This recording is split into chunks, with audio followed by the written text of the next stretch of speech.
Okay. Well, thank you for having me on your show. First of all, Natasha, what an honor and a pleasure to be here and to share with your audience this story, which I feel like this story is really important because it gives, and it was something I was looking for, even though I didn't know I was looking for. It gives us hope, and for people who haven't had a spiritually transformative experience or a near-death experience, I think it's really important to hear these stories and contemplate the possibility. Let's put it that way. So my story starts when very young. I came from a dysfunctional family. Alcohol. I call it dysfunctional functional. The American family. My mom was alcoholic. My dad was absent. But in alcoholic home, it can be quite abusive. Typically, the parents will take out their angst and their anxiety on children, which is understandable. They can't even deal with their own emotional trauma and drama. And my mom in particular had three small children. She was working several jobs, and I think she was disjointed from her own family and had no physical or emotional support. So I think she was just overwhelmed. But she was quite the tyrant when she was drinking, and we, all three of us, the children, were really afraid of her. This one particular morning, where I want to give you this background because it'll take you into the future, when I had that 80-foot fall from a cliff where I hit at 25 feet and flipped and slammed into a wall of ice at the bottom of a mountain. But that's going to come later in the story. I want to preface that with what happened as a child and what led me along my spiritual path. So in that environment, I, as a little girl, always felt like it was my fault, and that if I was a better little girl, that my mom wouldn't be so sad, she wouldn't drink so much, she would just be happier. So I was always trying to make her happier, which made me feel like I wasn't good enough, I wasn't smart enough, I wasn't pretty enough. I had to be an adult very young. I mean, I was cooking dinner at like 5 years old, and cleaning up the house and taking care of my little sister and all of the stuff that really a 5-year-old shouldn't, 6-year-old shouldn't be doing. But fast forward to about the age of 10 or 11, and I remember hearing my mom thundering down the hall one morning, which is always was scary for us because that meant she woke up early. That meant she had some ill effects of the alcohol. She wasn't in a good mood. In other words, a hangover. And so this particular morning, I heard her coming down the hall, and I remember just kind of being frozen in my bed. I was like in my little Cinderella pajamas, hugging my teddy bear, and I was like, I wonder what I did or who somebody did. But this morning, I had been the recipient of her wrath because she had asked me to clean this spot off of the ceiling in the kitchen. And with all my other little girl chores, I really hadn't done it, by walking to school, taking care of the house, taking care of my sister. And she pulled me down the hallway and threw me in the kitchen and, said, if you had just done what you were told to do in the first place, this wouldn't even be happening. But anyway, the point of the story is I climbed up on this counter, and I was having this deep conversation with what I imagined to be God. And I remember I was so young. I mean, again, I was like 10, 11, somewhere around there. And I was really sad. Like it was like almost as though my bones were sad, my soul was sad. And I really was, there was not a lot of joy in my life. And I was just like contemplating like the meaning of my own existence at like 10 years old, and having this profound conversation with the divine.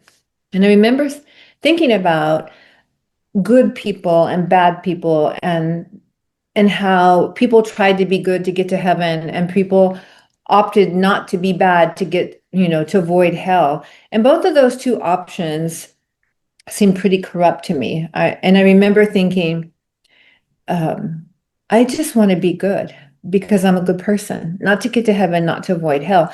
And it was like, Natasha, it was like, woo, like I'm not kidding. It was like the sun burst through the clouds. It was this cloudy morning, and this sun burst through the clouds. And I was like, that means that I am a good person. And that was my first real experience of self-worth. And I continued wiping the ceiling, and I continued this silent conversation with God, with the divine. And I remember saying, if you are God, And if you are real, then I don't know why, just like Moses, part the Red Seas, why I can't know that you're real, but before I die, not after, because I feel like knowing that God is real after you die, well, everyone's going to know, right? Because, well, we're all going somewhere. And I said, and by the way, if you could help my mother stop drinking, which seemed like even a bigger feat, by the way, like impossible, then then I would know you're real and I would believe that you're true. And with that, in this deep meditative, contemplative state, I turned around, kind of in a daze, and I walked off this counter. And what happened when I walked off this counter is transformational in my life. And it's important to share this because I think it's something that all of us need to know. And the first thing that happened when I walked off this counter is the physical body, my little girl body, was falling towards the floor. Head first, by the way, because when you step off a counter, like stepping into an empty swimming pool, you start to fall forward, the physics of it. But then suddenly, Natasha, I was out of my body. And there was three of me. There was the physical body, this little girl body, that was curled kind of in a fetus position and falling through what I can only explain to be like a vortex of time and space, but with no wind, almost like a tornado. And I remember being slightly confused. I couldn't be sure if the tornado was going up or if I was falling down. But either way, there was this movement with no sound. And then there was the soul entity that lived within this body, which was also me. So the body was me, the soul entity was me. And this is what I associated with. This is what I believed to be me, not the body. And in addition to that, there was a third version of myself that was simultaneously existing, which was this, all I can say is this all knowing, um, this passionate, by the way, observer. In other words, I had this little girl story of poor, pitiful Chrystal. How could my life be so horrible? But this all-knowing observer knew a grander context for my life that me, the little girl Chrystal, me, my soul entity, and my body did not know. And this grander or greater context for my life included many lives, all my lives, including the purposeful decision to come into this family, this life, this particular time and space, which was not, didn't have anything to do with being a victim. And I was also shown in this whirling time and space that I was using this victim story to get accolades in life, like poor, pitiful me, feel sorry for me, I should, I need someone to take care of me. And it was just this shown not as a judgment against me, but as an acknowledgement or as awareness that that story did not really serve me, because I was shown the consequences of like this ripple of if I decided to be a victim, even though it was true, these things were really happening. Um, in this grander context, I had the opportunity to choose how I perceived my life. So I continue to fall through time and space. I end up in this, what I can only explain as a serene black night that was speckled with lights in the distance. And there was this omnipresent presence, I could just say presence, that communicated to me, not verbally, and not even, I wouldn't even say like telepathically, but just, it was like an instant knowing just bestowed upon me that this was time and space, and that's all there is in the universe. And I was told directly, there's no empty space in the universe. Everything is connected. And those stars, that's what you are. And bam, with that, I was back in my body and I was standing on my feet, surprisingly, like a cat. I had fallen from this counter and landed on my feet. No explanation for that. And of course, in our home, it was more of an agnostic atheist home. So we never really heard any of the stories of God or Christianity, at least not in a positive light. It was always more on the negative side. So I didn't have a context for what had just happened to me. And when I was in this omnipresent experience, I felt so loved and cared for and supported. And so you try to rationalize what just happened. So I imagined at that time that I had fallen from the counter, that I had hit my head, that I had seen stars, had this really lovely experience where I recognized these three versions of myself that were actually the whole picture of me. But it was all a dream. So I ran to the bathroom and I looked for any signs of a fall, which would be like, something on my forehead or, a scratch, anything. Because you don't just dive off a off of a ledge. Like it was only 5 feet, but still and dive into the floor without a bruise, a bump, something. So then I called my brother. I was like, Mark, Mark, I'm this sweet little innocent girl. And he comes running. Me and my brother have always been very, very close. And I said, God save me. And he was like God wasn't really used in our house unless it was followed by the word damn. So he was like, what? And I said, I fell off this counter. There was three of me. There was the body. There was this energy that lives within me. And there was this all-knowing observer that encompassed everything, which is also me. And he started laughing and told me that I had lost my mind, that I needed a straitjacket, which I thought was funny too. And I understood his point of view because I thought, yes, if somebody had told me this story, I would have thought it was very strange as well. So he ended up giggling as kids do. But at the end of that, we sitting on the floor, conversing about this. I know he was like, one eyebrow lifted, thinking I was losing it. But I said, listen, Mark, I know how weird this sounds, even to me, but never forget. Because in the future, and the future being now, where I'm at right now, this future version of myself, I don't want to think it was a dream. And it was so beautiful because even though my brother didn't believe me, and by the way, he is now a Christian minister, and we have very different philosophical beliefs, but the humor of the universe, he is the witness to this event, even though he didn't see it. He's the witness to me telling him about the event so that I never believed that, after this happened, 10 years, this happened almost 50 years ago. So he's my witness. So fast forward with my life after that experience, as you can imagine, I didn't tell my parents about it because, well, that wasn't really kosher in our house. But I did start exploring religion, basically. Started calling Sunday school buses and churches, and I started reading the Bible, which I read the Bible, by the way, at 10, 11 years old. I read it 7 times. And I read it from the back to the front because I've always liked reading books from the back to see what the answer is before I have to go through the whole book. But anyway, I read it back to front, front to back to front to back. And then that left me very disturbed because a lot of the messages that I got in the Bible were not this loving divine presence that I felt and I experienced in this out-of-body experience, this transformative experience that I had. And then I was a teenager, in the meantime going on, and my life was not good at home. The drinking was worse, the verbal and the physical abuse got worse. So I eventually ended up jumping out the window and running away from home at 17 years old, as soon as I could get out of there without being put into like a reform school.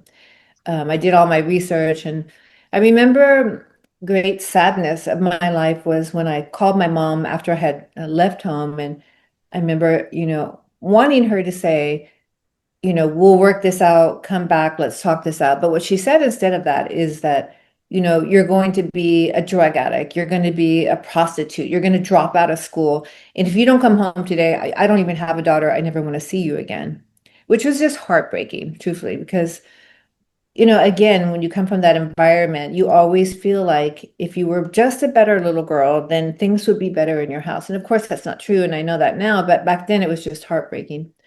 But it also was fuel for the fire. And it made me so mad that she could say that to me or believe that about me. And I so wanted her to love me and prove her wrong that I made straight A's. I didn't drop out of school. Of course, I don't drink. I never did drugs. I really strived hard to prove her wrong. So perhaps in this sense, she was like the perfect mother for me because she taught me by anti-example and said exactly what I needed to hear to fire my soul in a way that I would not be drawn towards those things that she had predicted would happen in my future. So fast forward, life goes on, and I move on with my life, and I get married, I have 2 children, and I put spirituality on the side road. I mean, the last time I went, because I had gone to all kinds of churches. I went to Pentecostal, I went to Christian, I went to Catholic. Um, I went to this, the last time I went when I was a young woman, I went to this charismatic healer. Because I was just looking for truth, because I knew there was something so beautiful.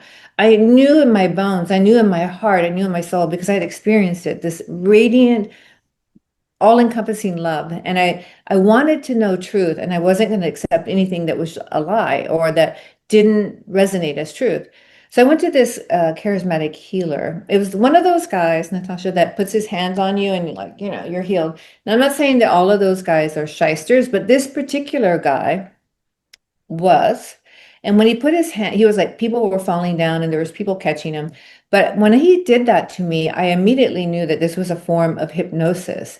And he had a very dark and heavy energy, because I have always been very perceptive to energy. And so, yeah, I did fall down. But when I came up, I said, what you're doing is wrong. I looked him right in the eyes. I said, you're using your spiritual power in a negative way to build fame and money, and that's wrong.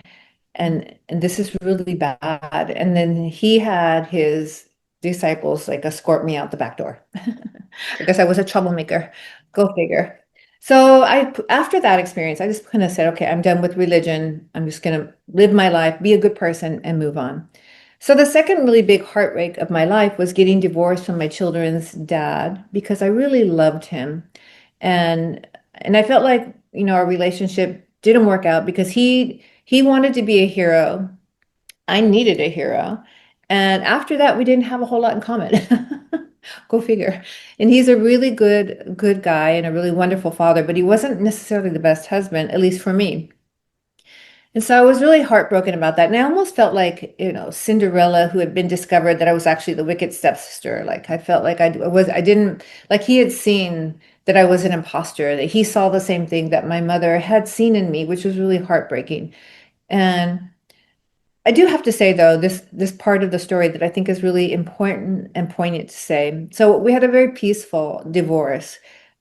He's When I married him, his company wasn't doing so great, but by the time we got divorced, it was very, very successful.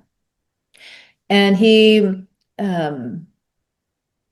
I said to him when we were getting divorced, like, I'm not going to a lawyer, which I don't necessarily recommend people do. I just at that part of my life, I was just said, I don't want to fight you. You're the father of my children, and I want this to be peaceful as possible for the kids.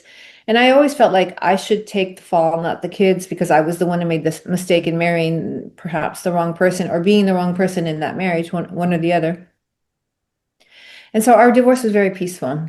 And it took very little time. He brought me the paperwork. It was at our house in Dallas. And I remember I signed it. He looked so happy, Natasha, because I hadn't like taken him to the cleaners. I hadn't done any of that, right? And I think he was already involved in with another relationship. And I think she was brunette, younger. What?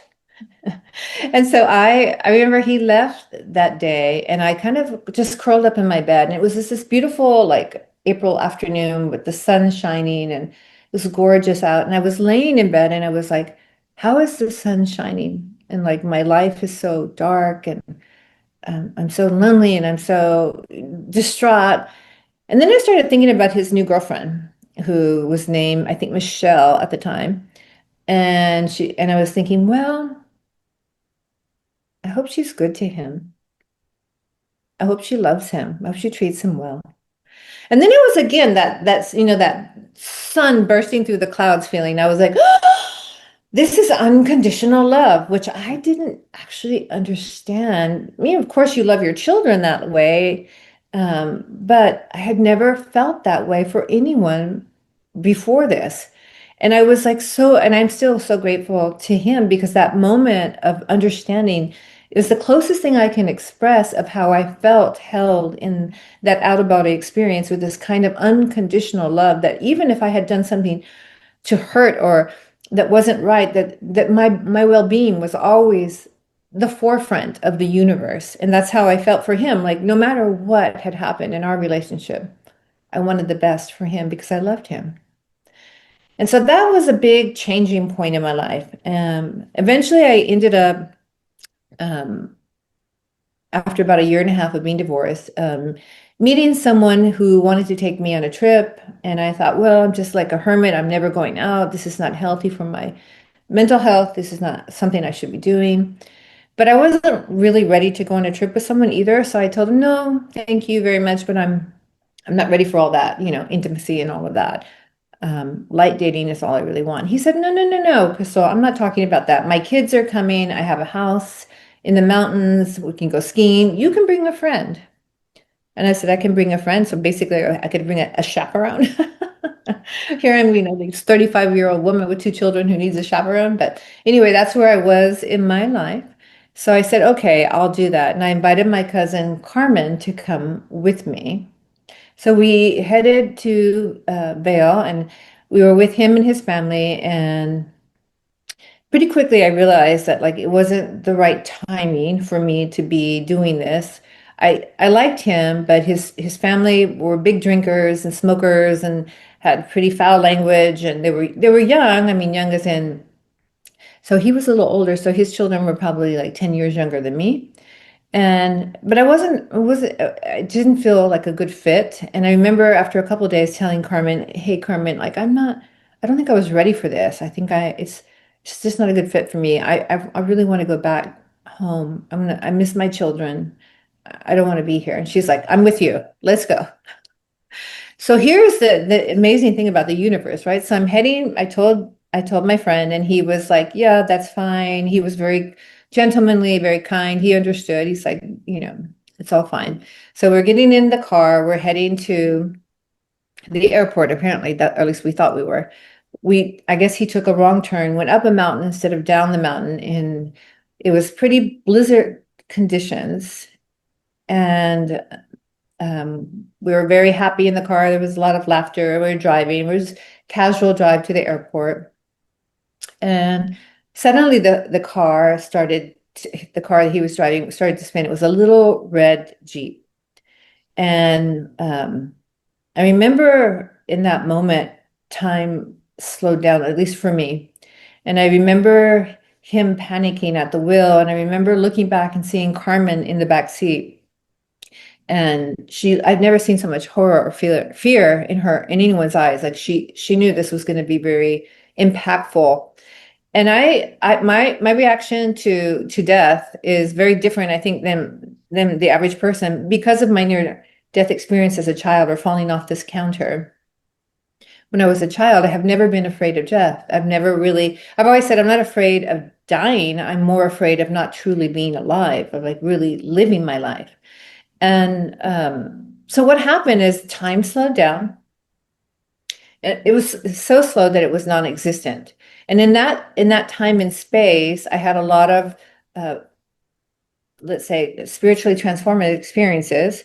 I was out of my body, a short distance from the Jeep, in a luminous light, a presence that was all-encompassing. So it was almost penetrating my every cell, even down to my DNA, the very essence of who I was.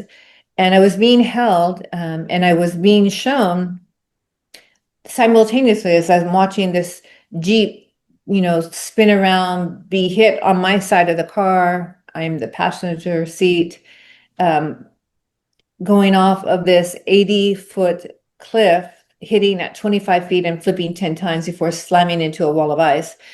Meanwhile, I'm in this luminous space above watching it. And again, dispassionately watching, like not too concerned about what's happening to the body or even the people in that car. But I'm being shown that, and I remember just being like, oh, I didn't know I was going to die today. It was like kind of shocking, like, oh, like I guess I was 30 something years old, and you almost feel like you're going to live forever until the day that I think this is probably what happens for most of us when we come to that day when we leave the planet. At least for me, it was quite surprising. And maybe if you're sick or something, it's different, but this was like, I wasn't expecting this. And I was shown my life in a panoramic 360 panoramic view, and I was shown it forward, backwards, the vertical and horizontal plane of existence, which I know is a mouthful, but basically what that means is I was shown it from every direction and every expression of self, which is multitudes and multitudes of expressions of self.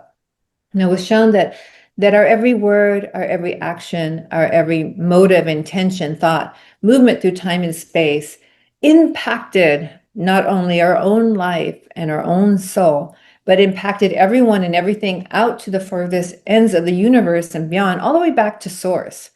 In other words, that what's happening to each one of us is happening to God. And I was shown how my kindest, most benevolent acts had rippled out and helped others. And I was shown how my unkind and less radiant expressions of self had hurt others. But I was shown all of this, Natasha, with care and support and love and not judgment. There was only understanding and compassion for me. And I was shown like, surprisingly, do you want to see like the best thing that you've ever done in your life? And that was helping a stranger. It was a woman sitting on a bench, and she had head in her hands, and I believe she was pregnant. She had like a little belly.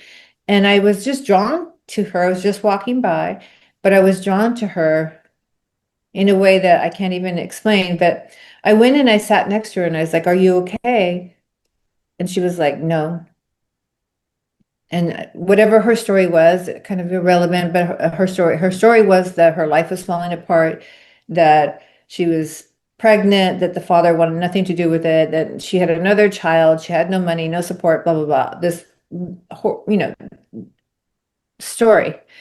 And I remember just giving her a hug and telling her I was so sorry she was going through that, and encouraging her not to lose faith, that everything would work out, because it always does, and many times works out in ways that we don't even know how it's going to work out. And I remember I had like a few dollars in my pocket, which I gave her, and I told her, I loved her, and that I was so glad to have met her. And then I left, and I literally forgot about her. I don't really remember her until I was in this near death experience, and I was shown that this woman, I was shown not only my actions, but I was showing her thoughts and her life and everything that had brought her to that point. And one of the things she was contemplating in that moment was taking her own life. She did not feel worthy of having another child. She didn't have money, and she was really, really sad. And even to think about it, because I remember I not only was shown it, I felt it. Like I felt her sadness. And the happy part of that story is that after I had sat with her, she had just said to God, which I always get emotional about this. One second. Um, to get a sign. And so she had just said, "Give me a sign." And I think this is like an important message, that we need to ask for help. And in that moment, I was her sign. No, I was her sign from God. So we never know. Like, you might think like what we're doing is so important, like getting the plaques on the walls, the diploma, the money in the bank. But really, what really matters is helping others. That's why we're here, to help each other.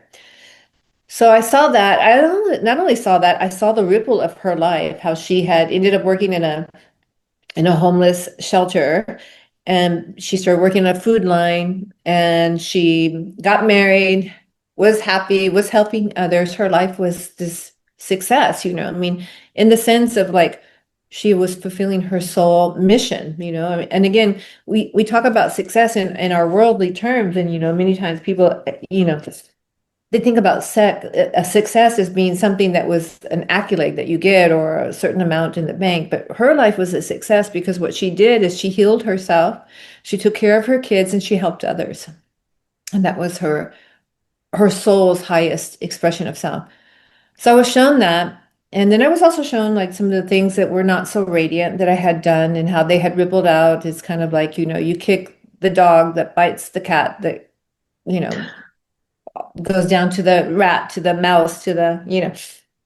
And so I saw all of that, but again, with no judgment, just compassion, just complete and utter like compassion for me. And then I was shown three very poignant things, which always I meant to share because they were very poignant and I do like to share them. So the first thing is that, based on my childhood of not feeling good enough, I had kind of gone through life, trying to be good, do the right thing, be the good daughter, be the good wife, be the good ex-wife, the good mother, and, the good everything. Obviously, nobody can do that, but so it's a very unfulfilling thing to try and do, is to always be perfect, which is we're meant to be perfectly imperfect. But um, so there was like, for me, life had been a heavy burden, and I felt all alone. I had to carry this weight alone with I never wanted my children to have a divorced mother. And of course, you never say never. Because I was like, I'm not going to be my mother. I'm not going to get divorced. And of course, I got divorced.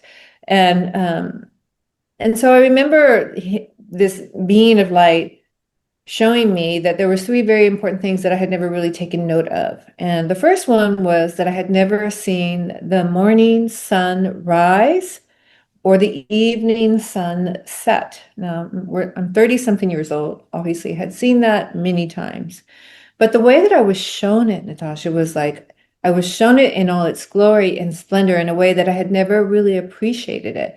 And the metaphoric value of it, and the gift of each day of our lives, and also the gift of rest when the sun goes down and you're able to like rest your body, rest your mind, and rest your soul. Like the gift, imagine if we never had night. Like night is such a beautiful gift. So I was shown the rising and the new beginnings offered in every day, and I would say in every breath and every moment, but let's just to say metaphorically, every day is a new beginning. And then the rest and the letting go and the release of the night, like the night, like the comfort of the black night wrapping around you. And I personally believe at night we commune with our angels and guides, and there's a lot of healing that goes on in our prayers and in our sleep time. I always ask my angels and my guides and my teachers to do spiritual work on me right before I go to bed. And I think this is an important practice because it opens up the energetic field where that's available. Because many times our guides can't really help us unless we give them permission in this free world paradigm. But anyway, so I was shown that. Secondly, I was shown, and this was really surprising, especially with the lawnmowers in the distance here. I was shown, there's like a guy out there mowing his grass. I was shown that I had never really experienced freshly cut grass. That earthy smell, Natasha, like when you just like, you smell this freshly, everyone knows this. And it was shown like the gift of Mother Earth was revealed to me in that smell of earthiness, like how beautiful it is, our planet. Like we are born of Mother Earth, like everything that we are, our bodies, we're sustained by Mother Earth, our environments, our medicine, everything comes from Mother Earth. And I was shown the gift of this beautiful planet. Which is interesting because my yoga studios, which I own a couple of yoga studios here in Dallas, and they're called Gaia, which means earth. Um, so, so I was shown this gift of Mother Earth and all the healing and all the gifts that she gives us, and I was shown how I had never really appreciated the earthiness of my own existence of being physical. And then third, and most poignantly and importantly, I think for us to implement into our lives, I was shown that I had never reached out and actually embraced anyone or touched anyone. And again, I'm 35, I have children. I mean, I had obviously embraced and touched people, but it was always like a barrier between me and the other. There wasn't a real, let's just say, physical connection of me with another. Like if I was combing my children's hair, it was very utilitarian to get them out the door and on to school. But I never really like took the time to like just enjoy being physical because it's a gift in our expression of self that's not within this body. We are pure energy. When we don't have, though we connect in different ways, we don't have this physicalness, the sensations of skin, of touch, of all the things that we get to enjoy as humans in this physical world. So I remember seeing all of that and saying, oh well. Because I'm like flying off this cliff, right? Like, and there's no wings on this plane, right? We're going 80 feet down. And I was like, oh well, it's too late for me because my life is over. I mean, in my head, there was no possible way that that body inside that little red Jeep tumbling down the mountain could ever survive. It was so horrific. When you see like just those little small car wreck at the stop sign and people die, right? And here we're hurtling off after being smashed by a 50, car coming at you because the car coming down the mountain couldn't stop, slammed into my side of the car at 50 miles an hour. And I just want to say 50 miles an hour is a lot. They estimated it to be 50 miles an 50 hour. miles an hour. And then, we flip off this cliff. We hit at 25 feet. And we flip, and every time we're flipping, we're hitting again and again and again. And so there was no thought in my mind that I would survive this. There was no possibility. And I said, and there was part of me that was kind of happy about it. I mean, except for this. And then I remember saying, oh, no, no, no, no, I can't die because I have children. And I think all mothers can, they can really relate to this idea of like, I am the pinnacle point of my children's success. I need to protect them from all of the bad guys out there. I need to educate them. I need to be, I had this huge responsibility for being their mother. And in that moment, I was shown my children in one of my possible destinies, which would be that I would leave the planet, that I would die in this car wreck. I was shown my children coming to my own funeral. I was shown them crying and missing their mother, and I was shown all the loneliness and sorrow, but I was also shown that they got over it and that their life moved on, and that it actually became, my absence became part of the fuel of their spiritual transformation. It gave them a kind of grittiness that made their life better, not worse. They got married, they had children, they went to college. I saw the whole life of my children in this one particular timeline that was available. And I was kind of shocked. I was like, what? My kids don't need me? But there was also a release there. It was shocking, but it was also like, oh, each soul is here for the bliss of its own existence. And that means you. And that was given to me directly, a quote from this divine source. And I was like, I'm here for bliss. And this is a message when I say, and that means you. I'm quoting that means to the listener, to whoever hears this, you are here for bliss. And that bliss includes the horror, includes the disappointment, the betrayal, the joy, the laughter, the elation. It includes everything that you consider to be your life right now. And I was so shocked and stunned by this, that my children, they were here for their bliss, and with or without me, they would continue their journey. But that let me off the hook, as far as like, if you want to pass away, if you want to leave the planet, don't let the children keep you here. Like, you can leave. But then I realized that I get to, not that I have to. And I was shown be a mother and stay and take care of them if that was one of the possibilities that I wanted to contemplate. And I was shown all these different timelines. And this is an important part, I think, that I really want to share with people, that with your viewers, with anybody who has ears to hear, because it's so important, that our lives are not set, but that all possible destinies have already been completed. So there was a destiny that I was shown where the children came to my funeral and their life, but that life was already in completion. That would just have been a shift of the compass to that particular life. But there was a multitude of lifetimes available to me. One where I would come back and be injured, be in a wheelchair, have some mental disabilities, another blah, blah, blah, blah, blah, blah. Like, so many, I can't even explain it to you. But the one that called out to my soul, the one that really brought me joy, was to come back. And this radiant being said, there's this one timeline where you will go back, Chrystal Rae, and tell the world that love is all that matters.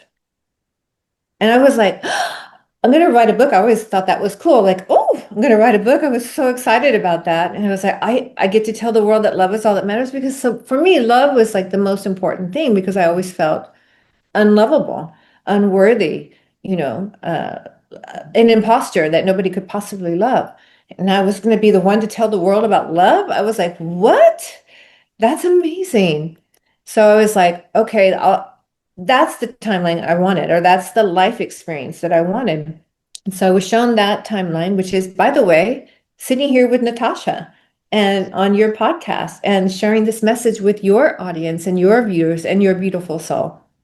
So whatever forces had to happen, I had to survive. I had to make my way here, and you had to reach out and I had to find you and you had to find me. And here we are sharing this message. And so that was part of my joy.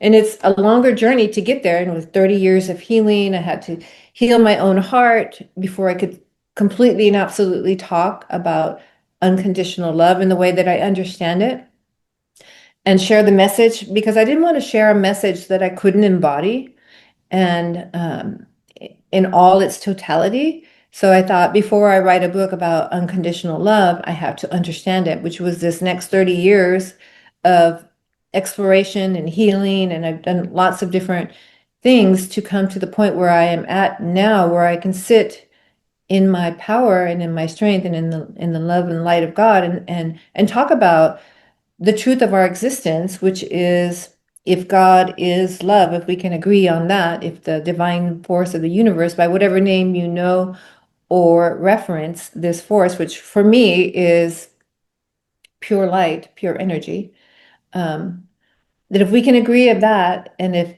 if I plant a seed like a tomato seed, I get a tomato. If I plant a rose, I get a rose. And if we are born of, or a seed of the divine, by whatever name we choose to understand it, then we too are love, no matter how many shadows or how veiled we are to that truth. And that is our divine heritage. And that's why we exist. And we are part of the divine. And so I want to reference back to when I was a child and I was shown this unbelievable vastness of time and space, where everything was interconnected and there was no empty space in the universe. Which, by the way, the first day after I had come back from this near-death experience and I enrolled into college, the first thing that the professor said, and this is just so beautiful how the universe works, poignant, he said, there's a new discovery in the scientific world. They have discovered this thing called dark matter. And what that means is that there's no empty space in the universe. But I had already seen this like when I was a child. And it hit me like chills all over my body, because I knew that this was a reference point for me, and also just kind of a little wink from the universe that you're doing what you're meant to be doing with your life. So I went through this whole process of healing. The car wreck I mean, nobody should have survived this car wreck, because we not only were hit by a car going 50 miles an hour, not only hit 25 feet and flipped 10 times, and we slammed into a wall of ice. So at the bottom of this mountain, after this, I was in this out of body state. The last thing I remember saying was, oh, well, it's too late for me. I'm going into the light. And again, I kind of wanted to go into the light because I think I was just tired. I mean, life had been hard. It had not been easy for me. It hadn't been a lot of joy. As I said, for me, life was just a heavy backpack. Be good, do the right thing, be good, do the right thing. It was just, and and people will betray you, and life is hard. And this was kind of my little mantra back then. I didn't see the beauty. I didn't see the joy. I didn't see the gift of even the struggle. I had only had a lens of poor, pitiful Chrystal, which in that moment was illuminated, right? But I thought, well, there's no way I'm going to survive that, so it's too late for me. Surprisingly, I I wake up in this small Jeep upside down at the bottom of the mountain, wild spinning wheels, smell of gasoline, lights flashing onto this wall of ice. The guy driving the car was covered in blood, but he said he was okay. There was no sign of Carmen. And I just remember Natasha going, I'm alive. And I had never been so grateful for my life. Not because I was afraid of death, and that's a big distinction here, but because I was grateful to see the sunset, see the sunrise, experience the black of night, smell the earthiness of our existence and have the physical embodiment, and just to get to see my children again and get to, not have to, be a good mother, get to comb their hair, get to drive them to school, get to be part of their spiritual journey here on planet Earth. It was just like everything became a gift. And so I crawled out this upside down Jeep. I climbed up the mountain to 80-foot cliff. And I'm kind of a girly girl, if you haven't noticed. So that was quite the feat for me, climbing up this cliff. And I got to the top of the mountain, and there was this big line of cars and people staring over the ledge, and nobody could believe it. They thought I was just another spectator. They're like, "Do you know what happened down there?" And I said, "Yes, I was in that car. There's two other people who need help." And everybody was shocked, and how did you get back here? And anyway, they got my cousin, they took her up on a stretcher. She was in a coma. They got the driver of the car, and I think Carmen is kind of blurry because some weird things started happening here. Very supernatural kind of metaphysical things started happening, which was, I think, because I was so untethered from my body. I was still in this out of body kind of experience, like half here and half there, that if somebody touched me, I could feel all of their feelings. I knew all of their fear. I would just feel the ripple of their very existence. And I also started having psychic visions, and I saw a man with black boots, like he looked like a fireman, and he was stealing my purse, which this was not good because I had my tickets, airplane tickets. Remember, we were heading to the airport. I wanted to go home. I had my wallet, I had my passport, I had my, license, all the stuff I needed. So I kept begging somebody to please go get my purse, so that I could get home. I wanted to go home. But by the way, my vision was that he stole my purse, which is actually what happened. Somebody stole my purse. So they took me to the hospital. They air flighted Carmen. I can't remember how I got to the hospital, but I think it was an ambulance because, again, I was just kind of in shock and in this out of body state still. And we got to the hospital. They came rushing in with Carmen on a stretcher. Everybody was in a big fuss about Carmen. They were taking her on a gurney into the room. I was standing there, and there was this very stern nurse, male nurse, and he said, if you guys are drinking, you're going to jail because your cousin, that woman on that stretcher, she's going to die. There was somebody in here yesterday who had half the injuries and they're dead. And if you were drinking, we need to get a blood test. Da, da, da, da, da. And I was like, what? I mean, first of all, I don't even drink.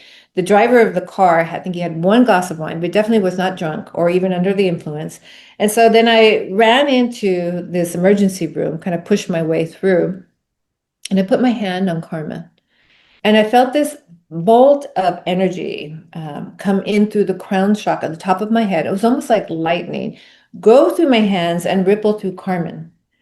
And I was like, oh, she's going to be fine. And then right after that, that same nurse pulled my arm, pulled me away. And I saw him. Remember how I told you if someone touched me, I saw him the night before, as though I were his significant other, him beating this woman. She afraid, and I felt all her fear. And I looked at him and I was like shocked because I wasn't expecting this. And I pulled away and I ran to the bathroom. And I just kind of curled in the corner and I was like, don't touch me, anyone, don't talk to me. And I was shaking, it was cold, I was in shock. And I was kind of still in this untethered state from my body, out of my body, in my body. So this really nice female nurse came in. She said, Chrystal Rae, we have to get your x-rays of your neck. You need to come with me. And I said, as long as that male nurse is nowhere to be seen, I'll come out. And they took me and they x-rayed my neck. And on the first x-ray, surprisingly, they said your neck is broken. And I was like, no, that was not part of my timeline. Because I had seen my timeline, and this is my timeline, and it didn't include a broken neck. And I was like, no, no, no, no. You have to retake that. And I put my own hand on my neck, and again, Natasha, felt this warm energy moving through my own body. And I said, retake that x-ray. And they took x-ray number 2, x-ray number 3, x-ray number 4. And they could not explain how on the first x-ray I had a broken neck, literally showed me on the x-ray, and on 2, 3, and 4, nothing. And so they said, we can't explain it, but we don't want to let you out. But if you want to leave, you have to sign your rights away. Like they didn't want to let me out of the hospital. And I'm like, I'm out of here. I want to go home. I want to see my children. I want to find a way to get home. So I signed away that paperwork.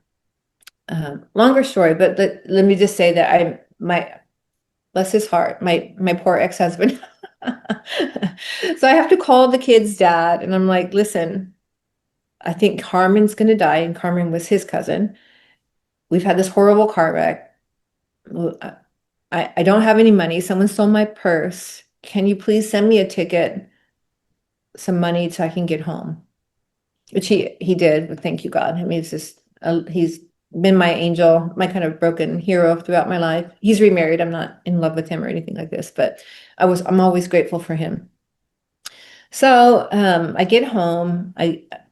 I'm still very untethered. I'm seeing auras, which I now know to be auras, but at that point I had no, because I wasn't the type of girl to like be metaphysical.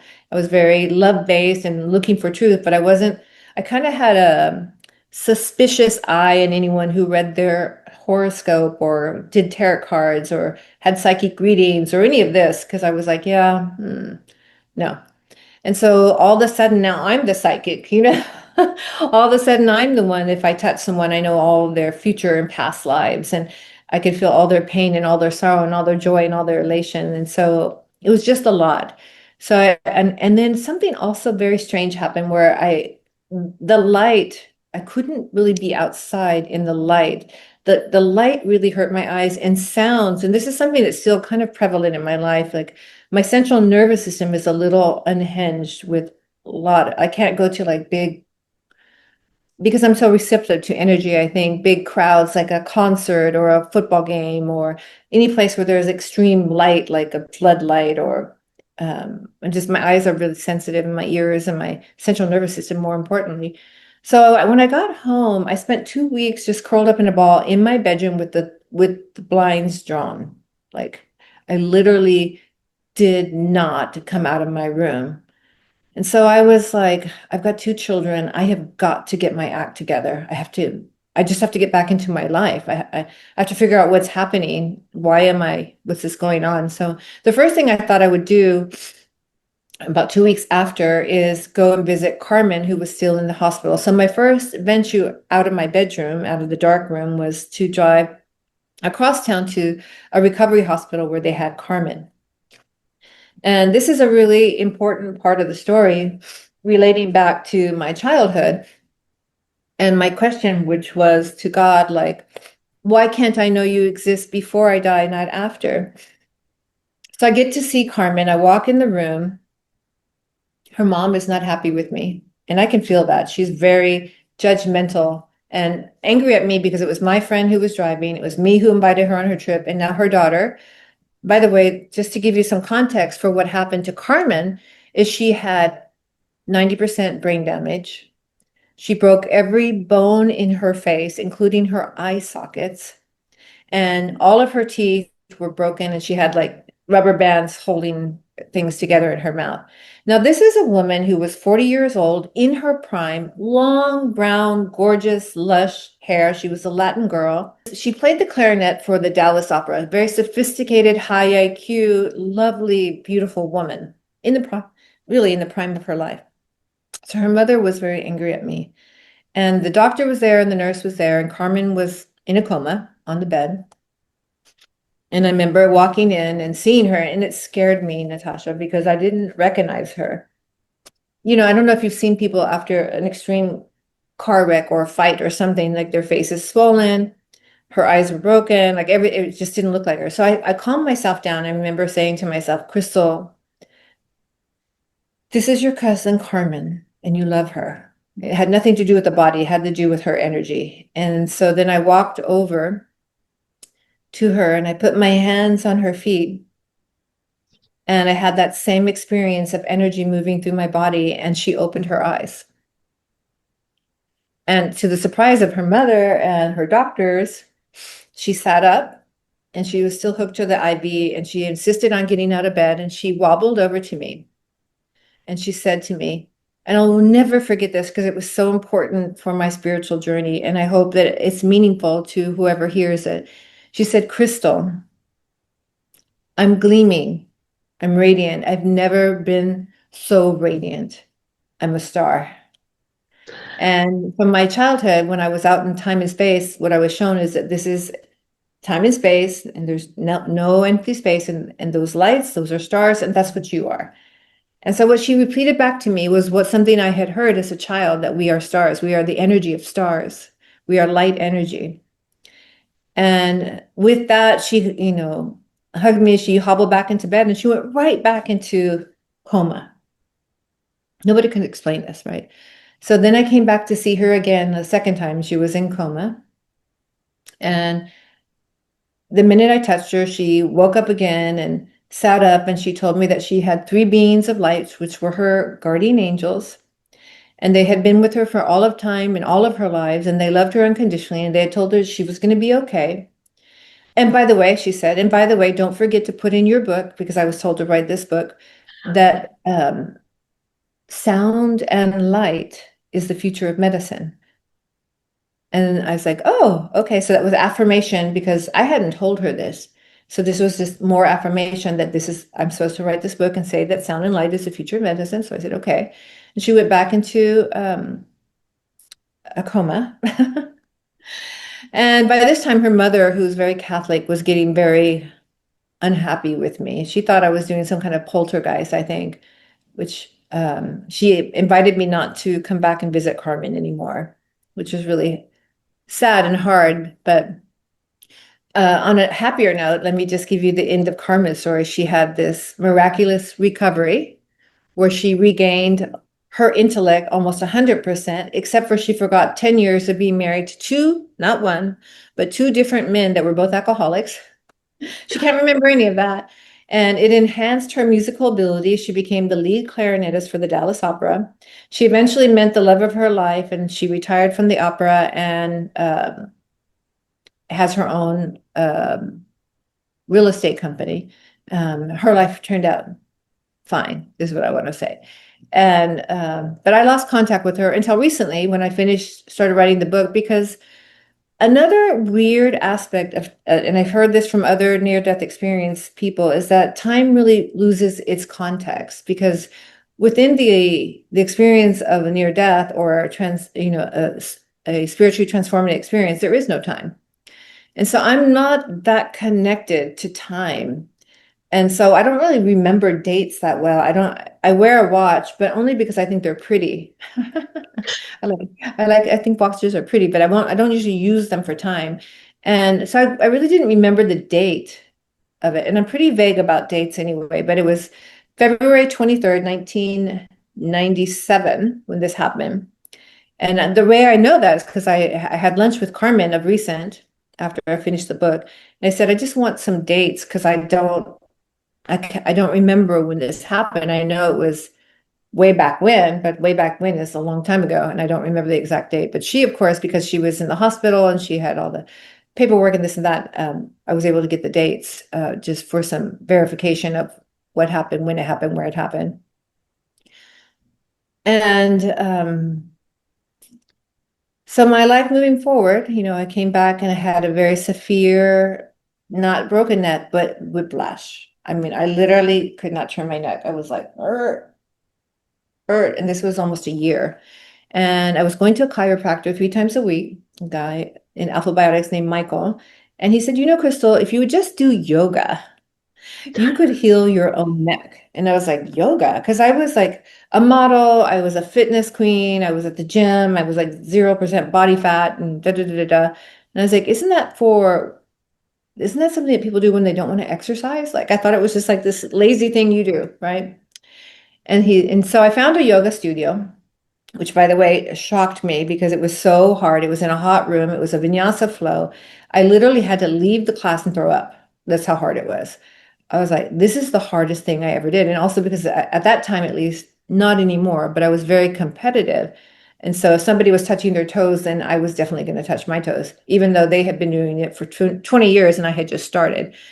So I remember after my first practice of yoga in this really lovely studio, I was like, I'm never doing that again, because I had like flu-like symptoms because I had gotten so deep into these poses. So the gift of yoga and the reason I'm so in love with yoga is because many times we have energetic issues in our tissues. We have like trauma and drama, like that affects our physical body. And what happens as we go into these deep twists and these deep detox poses or these empowering poses is that we release that energy and we create new templates of energy in the body, which are healing.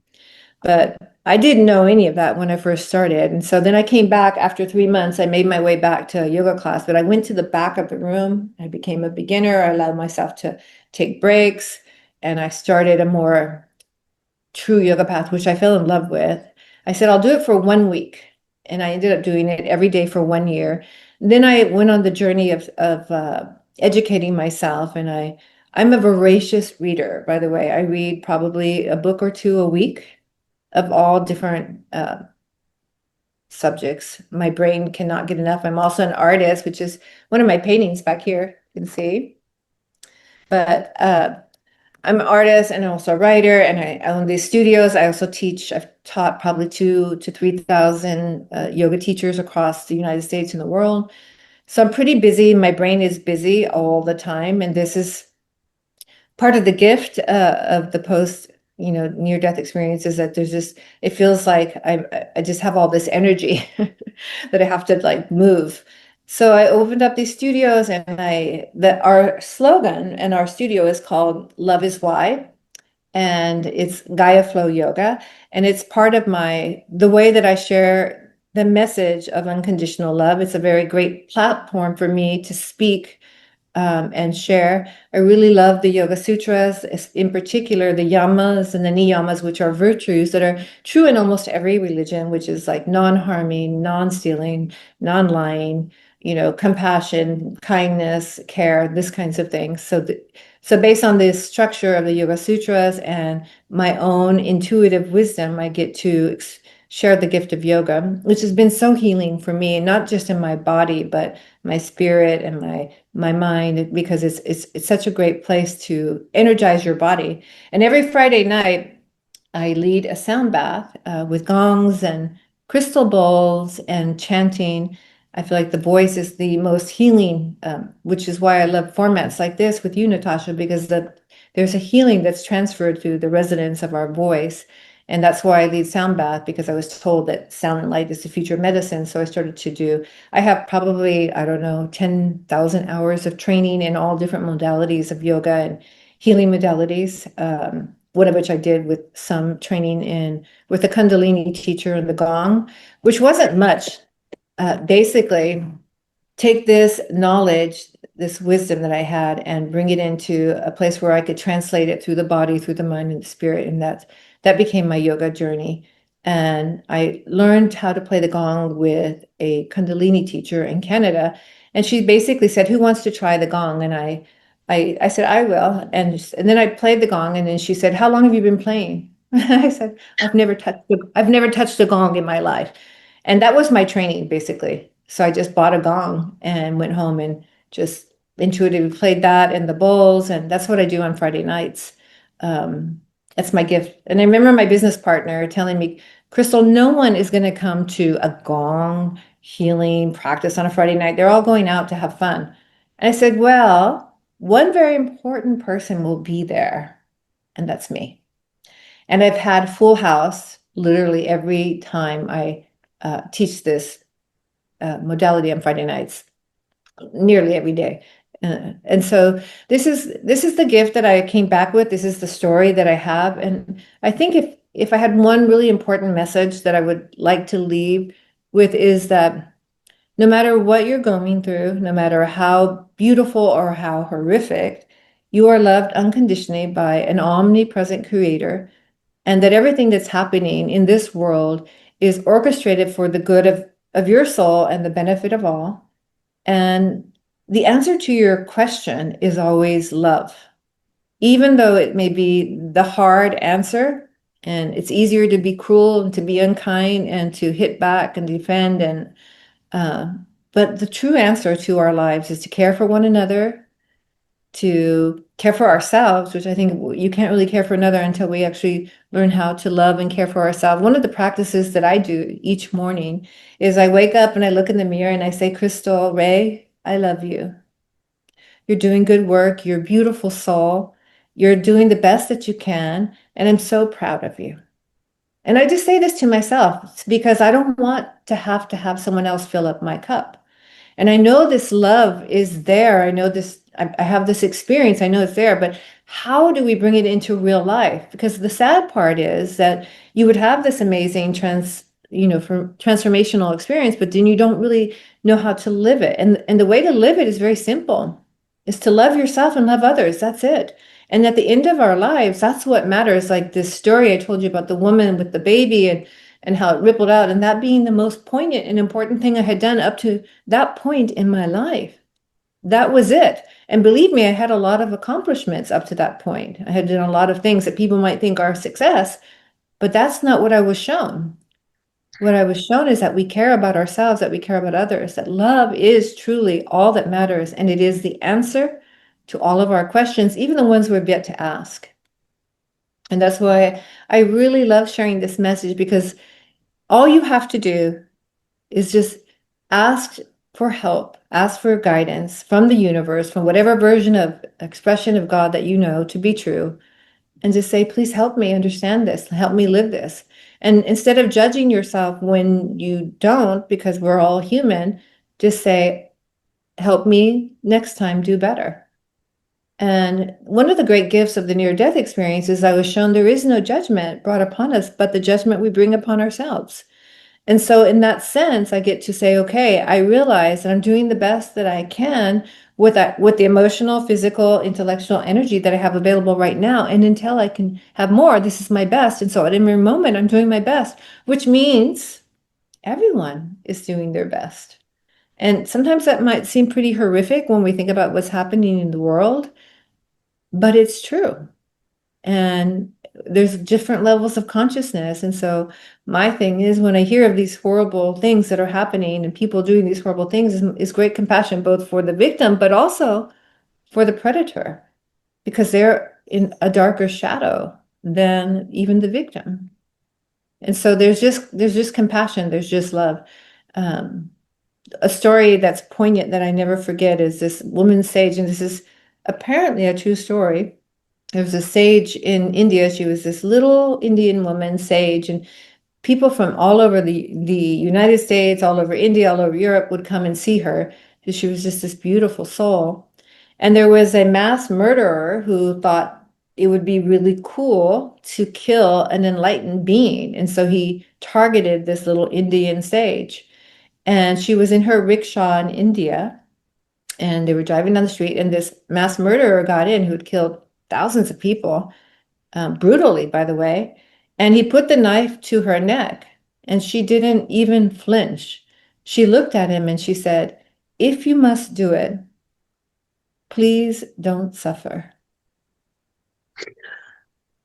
And he put the knife down and became her disciple for the rest of his life. And this is, but equally, he could have killed her, right? I mean, equally, we all have our day. Like, no one gets out of here alive, you know?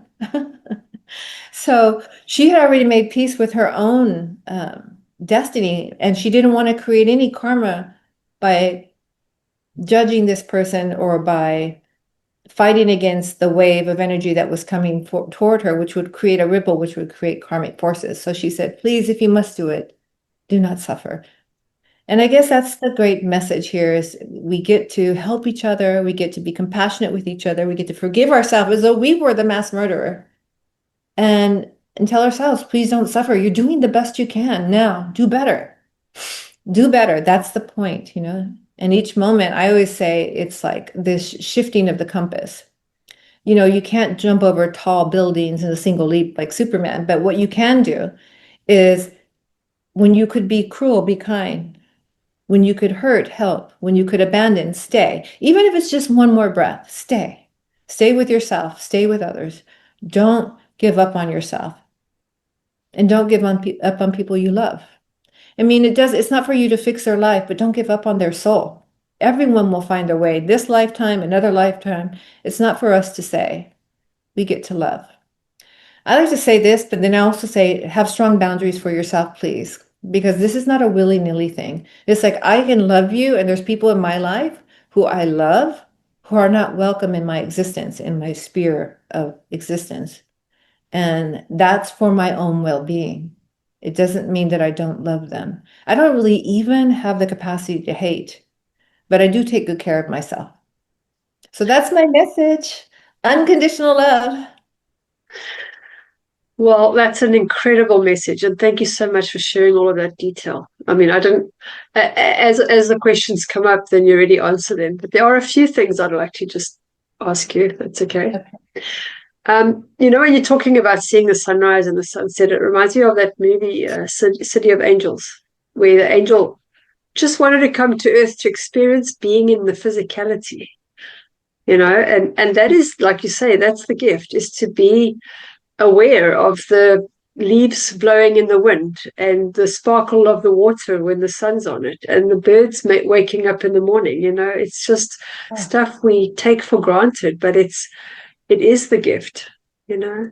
So yeah, that it's a was beautiful amazing. imagery. Thank you for all that. It just flooded me with radiance. Thank you. Yeah. Yeah, that's for me. I see things like that, and then I think, why don't people notice that? Even just watching the clouds. When last did somebody lie on the grass and look up at the clouds and just watch them? So true, Natasha, so Um, true. But I do yeah, think that's a level of consciousness. As I said, when I was in this near-death experience, I was so much in survival mode. And when you're in survival mode, you don't see the beauty all around you or within you because you're striving to survive, to avoid the predators, to defend yourself, to be on the offensive, to be on the defensive. And so you don't see the beauty. And it's a tragedy in a sense, but also it's just a rite of passage, So I think one way to understand that is like, when you're starving, all you can think about is finding food. yeah, absolutely. No, you're right. And I think a lot of it is, I think they talk about gratitude being a very high form of um, vibrational form, because that'll help you, get into the space of love. But people don't, they forget to be grateful because all they see is that half cup empty and not the half cup full. And Yeah, it's and I just a think matter of again, that's the shifting. same problem is that, they're in this survival mode. And I think again, it's this very shift of the compass, like to be grateful for the small things, like the hot coffee, the wind in your hair. And this is it takes a level of consciousness that many people are not there yet. But I think as each one of us embody that, we have this collective energy that creates a tipping point that ripples out into the world. That you probably heard of the 100 monkey, right? So the 100 monkey, it's in this book called The Field by Lynn McTaggart. And in this experiment, they found that if 100 monkeys on one side of the world learned how to peel uh, potatoes, what happened at the 100th monkey, when 100 monkey learned any new skill, including peeling potatoes, on the other side of the planet, monkeys started peeling potatoes. So this is the collective consciousness within species, and we as a collective of humanity, as we heal ourselves, as we become more grateful, as we start to see the beauty, that ripples out and starts to change the collective. Yeah. Yeah. And that's why they say work on yourself. Don't worry about other people, because you will, by working on yourself, naturally uplift them anyway, because you It's become, true. Mhm. yeah, you help to raise It's that also kind vibration. of like not okay to judge another that they need to change. Who are we to decide what they need to do? Maybe what they need Exactly. to do is walk through the fire and, like example being my mother being the perfect mother for me because she threw me in the fire and that made me so angry that it made me fierce in my love. Exactly. No, exactly. You mentioned that you got to choose which timeline you come back in. Do a lot of people that have NDEs get that choice? Because I've interviewed quite a few people now, and they've been shown a life where they're going to come back and there will be a lot of suffering. Or is that the preferred timeline for them? I think that's a very individuated question. I think every soul has a different set of parameters when they come into this world. And some souls are given a choice, and some souls are just like, nope, it's not your time. And they would rather stay on the other side, but they're kind of shoved back here because on a soul level, they told their guides or angels, like, don't let me out this time. I want to finish what I came to learn. And then there's others that are given choices. I think the more further along you are along your evolutionary process, the more choice you have in it. Let's put it that way. Do you still feel people's emotions and like lifelines when you touch them, or is it kind of faded a bit? So that was something that was really disturbing to me, especially when it was first happening, because I wasn't, yeah, I told you I had some judgment against it. Like I thought that was woo-woo, I thought that was weird. And then what happened when it was so overwhelming, like I could not even go into public without, and so I had to learn how to close the door and manage the energy in a different way so that it wasn't so impactful for me. It also felt like to me a little invasive to have all this information at my disposal without their permission. So the answer is yes, but I don't really do that unless I have permission from the person. And that's not really my life goal to be uh, a psychic or I think, people ask me often, are you, you have the healing touch and this and that. And I say, well, the answer to that question is yes, but it's yes because we all do to the level of our own consciousness. It's not something unique to me. I have had miraculous experiences because of the level of consciousness that I'm at, that I'm able to funnel that kind of high volition energy through my body without exploding or, because it's a lot of energy that moves. But everybody in their own way is a healer. That's why some people are really good with plants because their energy is so healing, while other people, they kill plants, not because they're bad people, but because their energy is really low and they're sucking from life. They're trying to fill up their life force. But it's everyone is at their own level a healer. And so the answer is to yes, I do, and I don't do it on purpose or unless I have permission or somebody really wants me to do this for them. Yeah, because I guess that would be really overwhelming, just because It's you wouldn't over. be able There's a to lot reach of out. And fear. if There's yeah, a lot of fear, and most people wear a mask and they have a lot of secrets and they feel bad about themselves and they don't give themselves the credit that they deserve for the hard journey that they're on. I mean, planet Earth, it's in all its beauty and splendor, is a hard planet because it's like a warrior planet because you have free will, you're veiled from the truth, and when you think about the atrocities on planet Earth, it's hard to even believe in an omnipresent creator. Like, how could that even be? But this is the great love of God, that He loved us so much. He, she, I don't really like to do, pronouns, but let's just say we are so loved that we are given the opportunity to be creative forces of our own volition and completely veiled from the truth of who we really are, which is radiant beings of light, so that we can find our way back to the truth that we never left anyway, but of our own volition and have free will. But what's included in that free will is that you're free to do good, you're free to love, you're free to help, but you're also free to do the opposite of that, which is what creates the chaos and the contrast. And no one's an innocent little lamb. We've all hurt. We've all been the predator. We've all done things we're not proud of to the degree that our consciousness is allowing us in this moment.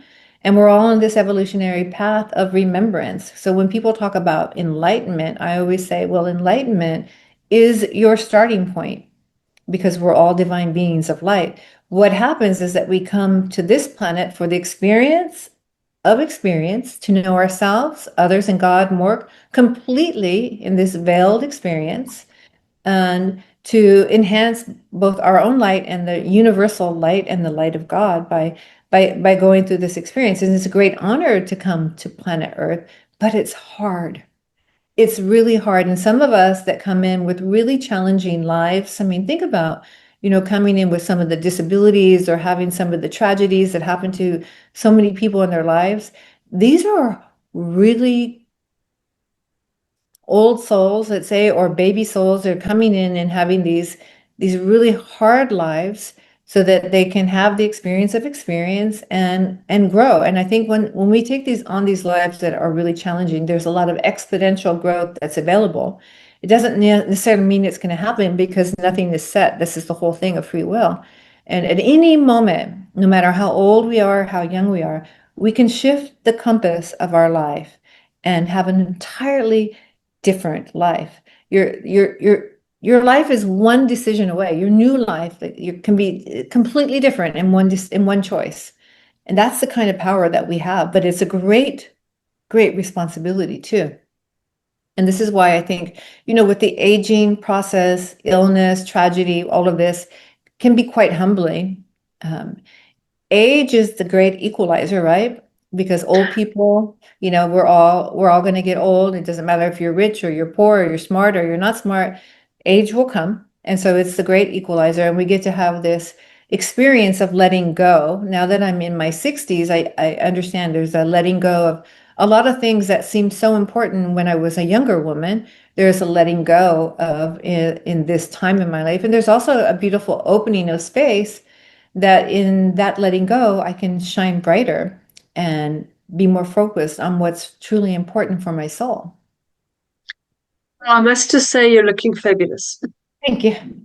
Thank you. Yoga works.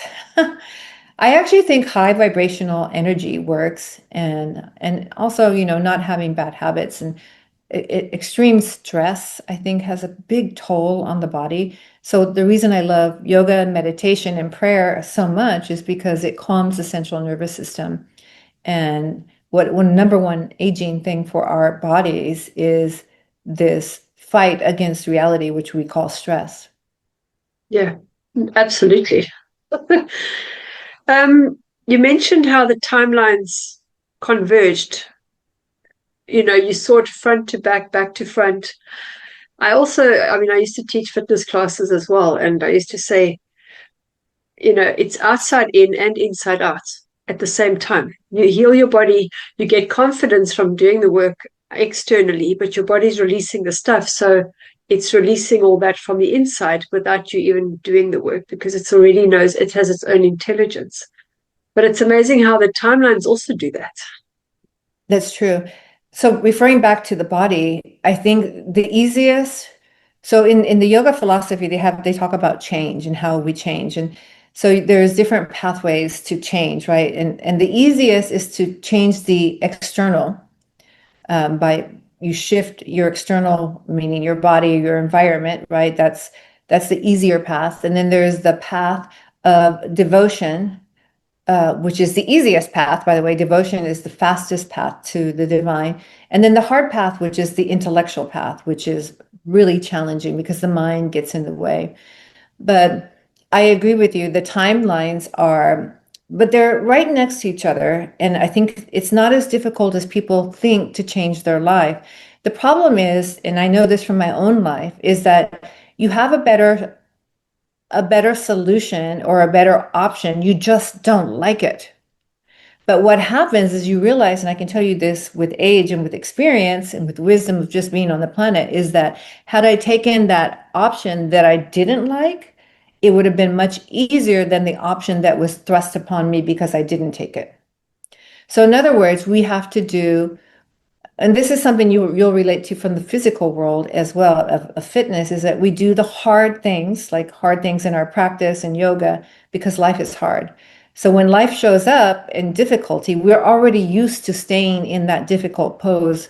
We're already used to staying composed in the midst of discomfort and dis-ease, right? We're used to it because that's what we do in our mat, that's what we do in our lives, and we teach ourselves to stay. And most people run. They hide in alcohol, in drugs, in sex, in gambling, in work, in even exercise. Even yoga can be, a sort of hiding place. But the yogi, more enlightened being, um, will instead of running from that, will walk towards it and say, "Teach me what you have to teach me. Show me what I need to learn. Let my heart break 1,000 times every day so that I can learn to love more profoundly. Yeah, that's beautiful. Um, is there a difference between Kriya Yoga and I know there's a difference, but how does Kriya Yoga compare to say Vinyasa Yoga or the other more relaxing yoga So I was styles? initiated into Kriya Yoga, and Kriya Yoga is a very sacred path of devotion that has kind of a hierarchy, and there's a lot of breath work involved. It's really beautiful. There's a monk that's the leader of this and kind of guides and teacher. Where Vinyasa and Kriya Yoga, if you're talking about Kriya Yoga in the sense of actual Kriya Yoga, or if you're talking about Kriya Yoga as being acts of service, okay? So that's another type of Kriya Yoga, what we call acts of service. But Vinyasa Yoga is a flow practice that incorporates the body and the mind and the spirits to move through energy in the body so that you can reach quiet places of deep contemplation and meditation and heal. So in the ancient times, the only reason yogis started to practice moving their bodies or these templates of energy was because they were sitting long hours in meditation and their bodies were failing. Their bodies were literally like if we just sat for 10 hours a day in a particular posture and didn't move, our body would start to fail. And so their bodies were failing, and so that was shortening their life and their efficiency as uh, on the planet to because you want to live a long life so that you can learn more and love more. And so they started to get these visions of animals in their meditations and templates of energy, and they would replicate them in the body. And these are what we call poses in yoga. And you kind of embody a template of energy when you come into a pose. And this template has a healing quality to it. This is something that most yoga teachers don't really talk about. And many people come to yoga with the ideal that it's just a physical practice. They come in, they have an injury, they want to supplement another sport like golf or tennis or something. They want more flexibility. They want to stay agile as they get older. They don't really understand, and they don't actually need to understand all of this. But I think it's important for the teachers to understand, which is why I think the teaching that I do is important because I don't think there's a lot, especially in the commercial yoga industry, where they teach these ancient techniques of embodying templates of energy or the Yoga Sutras. They're just teaching basic form and structure of poses, which, by the way, is fine. It's where I started. The teacher that I started was just like kind of a boot camp teacher. She wasn't really spiritually driven at all. But the poses called to me because I felt different. And I remember for the first year of my yoga practice, Natasha, when we get to the end of a yoga practice, we do this thing called savasana. And savasana is where you lay down and you assimilate the openings of energy in the body. And every time I would get to savasana, I would have this pouring out of tears and sadness. And of course, I had this dysfunctional childhood, which was very challenging. I mean, I went to school with bruises and bald spots, and I felt even worse about it was just the verbal abuse and the emotional abuse. So I had a lot of childhood stuff that I had to move through. And I remember one teacher came to me and she was giving me a massage on the back of my neck when I was in Savasana. And I was like, I don't know why I'm crying. Like, there's nothing wrong. Like, I don't know where these tears are coming from. And she is like, and I remember this message and I want to share it because it's so profound. She said, Chrystal, if you threw something away 30 years ago, 20 years ago in the trash, would you go digging in the trash to figure out what what happened to it or what it is? And she said, just let it flow out of you. You don't need to understand what it is.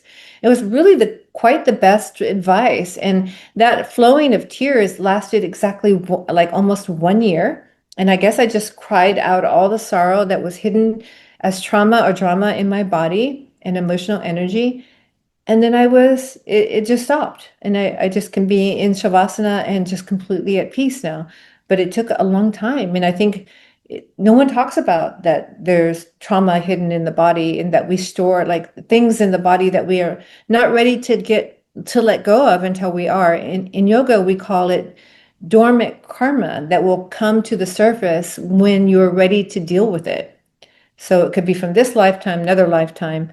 I think in my case, it was definitely based on my childhood and my failed marriage and my high standards that I could never reach for myself, my feeling of unworthiness and imposter syndrome and all of that. Even though I had all the accolades that would say I was successful, you know, I graduated cum laude, I was a model, I was successful in my businesses, and yet I felt like I was a failure. Well, I never knew that history. That is fascinating. And it makes sense. I mean, Mhm. if you're going to be sitting the whole time, you need to be able to move. So thanks for sharing that. I actually heard Joseph Pilates. That's how, he's the guy that founded Pilates. He won a bodybuilding competition because he would go to the zoo and watch the animals stretch. And he Mm. was wondering, why do the cats still have all their muscle when when they're not running, they're not in the wild?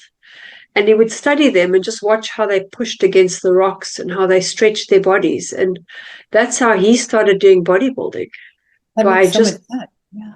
yeah, but it's so similar actually, because it's those poses. There's strength in that, because yoga also, it requires strength.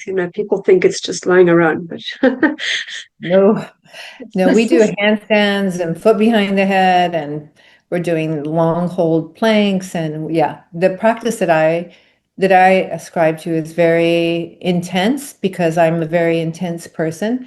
We also have softer practices for everybody's need. I always teach 3 levels of intensity because I feel like there's a fire within each of us, and we have to find that level and always push just outside the comfort zone because that's where growth is. So I've been doing this for 30 years, almost, since 2000, I guess 2005. So I've been doing this for not 30 years quite because that's when I opened my studio, but I was doing this before I even opened up the studio. So yeah, I mean, yoga, people have I certainly had the wrong impression of yoga. I did not know.